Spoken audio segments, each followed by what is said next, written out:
जय श्री कृष्ण मित्रों। आइए आज हम भागवत गीता के प्रथम अध्याय के 10वें श्लोक में क्या लिखा हुआ है इसके बारे में अध्ययन करते हैं। लेकिन इससे पहले आपको हमारी वीडियो कैसी लग रही है हमें ये बताना मत भूलिएगा और साथ ही वीडियो को लाइक और शेयर करना बिल्कुल मत भूलिएगा। जाने से पहले बेल बटन को दबाना भी मत भूलिएगा। इससे क्या होगा, आपको वीडियो समय समय पर अपने आप मिलती जाएंगी। तो आइए शुरुआत करते हैं 10वें श्लोक से।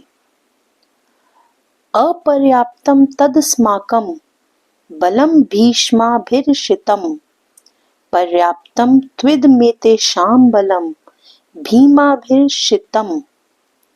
अर्थात हमारी शक्ति अपरिमेय है और हम सब पितामह द्वारा भली भांति संरक्षित हैं, जबकि पांडवों की शक्ति भीम द्वारा भली भांति संरक्षित होकर भी सीमित है।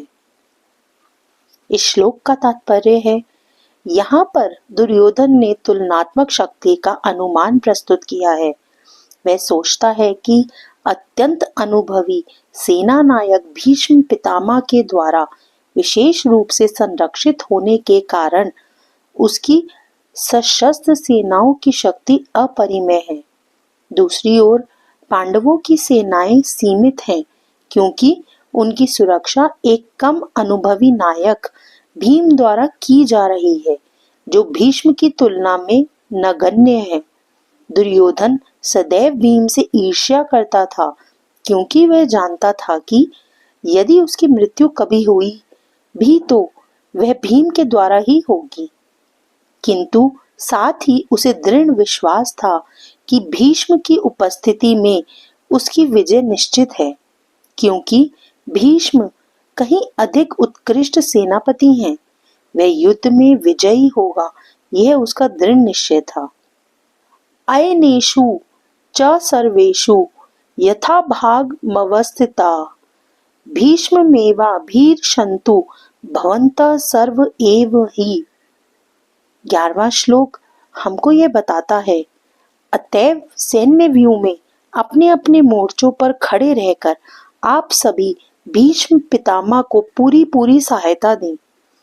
इसका तात्पर्य है, भीष्म पितामह के शौर्य की प्रशंसा करने के बाद दुर्योधन ने सोचा कि कहीं अन्य योद्धा यह ना समझ लें कि उन्हें कम महत्व दिया जा रहा है। अतः दुर्योधन ने अपने सहज कूटनीतिक ढंग से स्थिति संभालने के उद्देश्य से उपर्युक्त शब्द कहे। उसने बलपूर्वक कहा कि भीष्म देव निसंदेह महानतम योद्धा हैं, किंतु अब वे वृद्ध हो चुके हैं। अतः प्रत्येक सैनिक को चाहिए कि चारों ओर से उनकी सुरक्षा का विशेष ध्यान रखें। हो सकता है कि वे किसी एक दिशा में युद्ध करने में लग जाएं और शत्रु इस व्यस्तता का लाभ उठा ले। अतः यह आवश्यक है कि अन्य योद्धा मोर्चों पर अपनी अपनी स्थिति पर अडिग रहें और शत्रु को व्यूह न तोड़ने दें। दुर्योधन को पूर्ण विश्वास था कि कुरुओं की विजय भीष्म देव की उपस्थिति पर निर्भर है। उसे युद्ध में भीष्म देव तथा द्रोणाचार्य के पूर्ण सहयोग की आशा थी, क्योंकि वह अच्छी तरह जानता था कि इन दोनों ने उस समय एक शब्द भी नहीं कहा था, जब अर्जुन की पत्नी द्रौपदी को असहाय अवस्था में भरी सभा में नग्न किया जा रहा था और जब उसने उनसे न्याय की भीख मांगी थी, यह जानते हुए भी कि इन दोनों सेनापतियों के मन में पांडवों के लिए स्नेह था। दुर्योधन को आशा थी कि वे इस स्नेह को उसी तरह त्याग देंगे जिस तरह उन्होंने द्यूत क्रीड़ा के अवसर पर किया था। तस्य सज्जन यन हर्षम कुरु वृद्ध पितामह सिंहनादम विंध्योच्चे शंकम दद्मो प्रतापवान। 12वां श्लोक हमें बताता है कि तब कुरुवंश के व्योवृद्ध परम प्रतापी एवं वृद्ध पितामह ने सिंह गर्जना की सी ध्वनि करने वाले अपने शंख को उच्च स्वर से बजाया, जिससे दुर्योधन को हर्ष हुआ। इसका तात्पर्य है, कुरुवंश के वयोवृद्ध पितामह अपने पौत्र दुर्योधन का मनोभाव जान गए और उसके प्रति अपने स्वाभाविक दयावश उन्होंने उसे प्रसन्न करने के लिए अत्यंत उच्च स्वर से अपना शंख बजाया, जो उनकी सिंह के समान स्थिति के अनुरूप था।